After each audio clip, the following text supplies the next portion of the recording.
اپنا اپنا مقام۔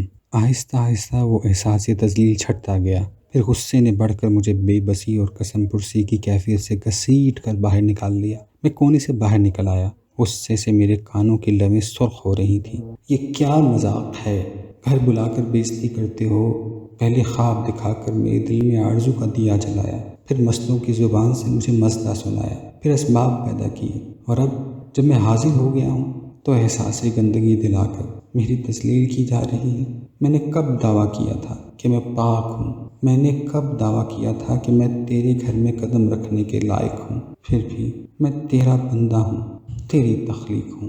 غصے میں نے نگاہ اٹھا کر کوٹھے کی طرف دیکھا۔ منڈیر پر کوئی قہقہہ مار کر ہنسا۔ تجھے کس نے کہا تھا کہ خواص کی مسجد میں جا؟ تجھے کس نے کہا تھا کہ نفل پڑھ؟ تجھے کس نے کہا تھا؟ تجھے کس نے کہا تھا کہ ان میں جا کھڑا ہو جن میں سے تو نہیں؟ منڈیر پر کوئی تالی بجا بجا کر ہنسے جا رہا تھا۔ بے وقوف، اپنے مقام کا بھی پتہ نہیں۔